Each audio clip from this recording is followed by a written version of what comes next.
अस्सलामुअलैकुम, welcome to my YouTube channel Lahori Chaska. उम्मीद करती हूँ आप सब बिल्कुल खैरियत से होंगे। आज आपसे मैं एक बहुत ही मज़ेदार और बहुत ही न्यू सी एक रेसिपी शेयर करने वाली हूँ। यहाँ पे आप देख सकते हैं कि ये गोभी की रेसिपी आज मैंने बनाई है। तो चलें अब हम चलते हैं अपनी रेसिपी की तरफ। बिस्मिल्लाहिर्रहमानिर्रहीम। यहाँ पे मैंने एक नॉर्मल साइज़ का गोभी का फूल ले लिया था, ना ही ज़्यादा बड़ा और ना ही ज़्यादा छोटा था वो। उसको मैंने बड़े बड़े पीसेस में साफ़ करके अच्छे से काट लिया। उसके ऊपर मैंने थोड़ी सी हल्दी, थोड़ा सा नमक और थोड़ी ही सी मैंने 1 से 1.5 चुटकी अजवाइन लगा के उसको थोड़ी देर के लिए रख दिया।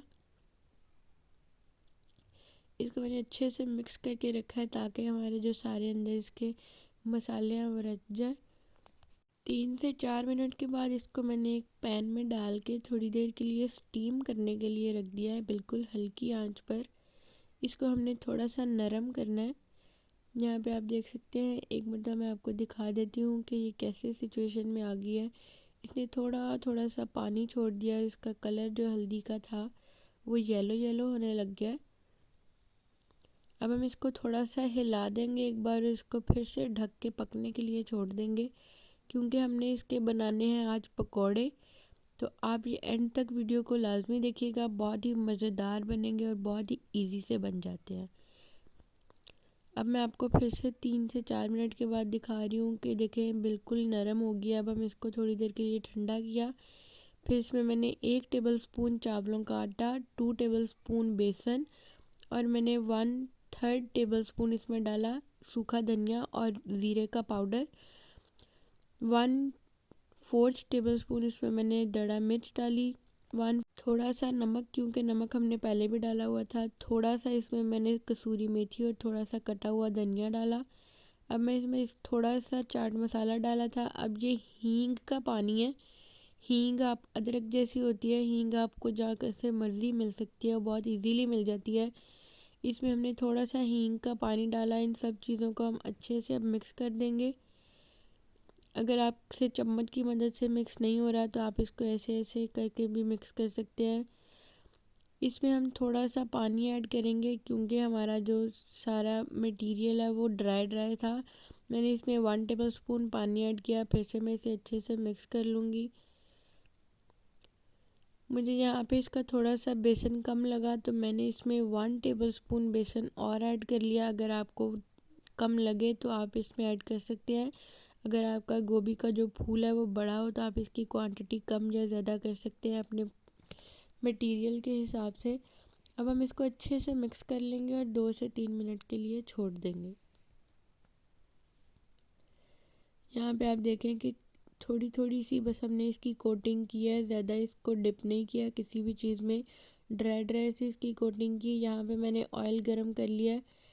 अब मैं इसको एक एक फूल करके इसके अंदर रखती जाऊँगी। यहाँ पे आप देख सकते हैं कि ज़्यादा छोटे फूल नहीं है, बस बड़े बड़े से हमने इसके फूलों की कटिंग की थी, ताकि हमारे जो गोभी का फूल हैं फिर वो जब फ्राई हो जाते हैं, थोड़े सिकुड़ जाते हैं, तो ये ज़्यादा छोटे हो जाएंगे। ये बहुत ही मज़ेदार बनेगी, बहुत ही टेस्टी, क्रिस्पी, जूसी बनती है अंदर से। जो गोभी नहीं खाते आपके घर में, आप उन्हें ये रेसिपी बनाकर गोभी की खिलाएं, वो मुझे उम्मीद है कि ज़रूर खाएंगे और आपको दोबारा दोबारा बनाने के लिए फ़ोर्स करेंगे। बहुत ही मज़ेदार बनेगी, आप ज़रूर ट्राई करें। मुझे कमेंट करके ज़रूर बताया करें कि आपकी रेसिपी कैसी बनी। यहाँ पे आपने इनको डीप फ्राई नहीं करना, बस इनको शैलो फ्राई करना है। ज़्यादातर आपने इसको हल्की आंच पर ही फ्राई करना है, क्योंकि अगर आप इसको तेज़ आंच पर फ्राई करेंगे तो बहुत जल्दी जल जाती है। आज की इसका यही टिप था कि आपने वीडियो एंड तक लाजमी इसलिए देखनी थी ताकि आपको पता चल जाए कि आपने किस तरह रेसिपी तैयार करनी है। इसको हमने बस हाफ से ऑयल में फ्राई करना है, ताकि आधी ये ऑयल में डिप हो जाए और आधी ऊपर ये रहे। अब हम इसको अच्छे से फ्राई कर लेंगे। दोनों साइडों से इसको हल्के हल्के हाथों से पलट लेना है, ज़्यादा दबा कर नहीं इसे उठाना, क्योंकि हमारी जो गोभी होती है वो बहुत पक के नरम हो जाती है, इसलिए हम इसको हल्के हाथों से उठाएंगे। यहाँ पे आप देख सकते हैं कि बिल्कुल क्रिस्पी क्रिस्पी सी हो गई है ये। अब आपको मैं फ़ाइनल लुक दिखा देती हूँ। हमारी आज की रेसिपी की फ़ाइनल लुक है, देखिए आप कितनी खूबसूरत लग रही है। और बहुत ही क्रिस्पी और बहुत ही मज़ेदार सी ये बनी थी। अंदर से बहुत जूसी जूसी थी। ये आप देखें कितनी मज़ेदार लग रही है। आप भी ज़रूर ट्राई करें और मुझे ज़रूर कमेंट करके बताया करें कि आपको मेरी रेसिपी कैसी लगी और आप कहाँ कहाँ से मेरी रेसिपी देखते हैं, मुझे कमेंट करके ज़रूर बताया करें। ये हमारी आज की रेसिपी थी। अगर हमारी आपको रेसिपी अच्छी लगी, हमारे चैनल को सब्सक्राइब करें और बेल आइकन के बटन को प्रेस करें। अल्लाह हाफ़िज़।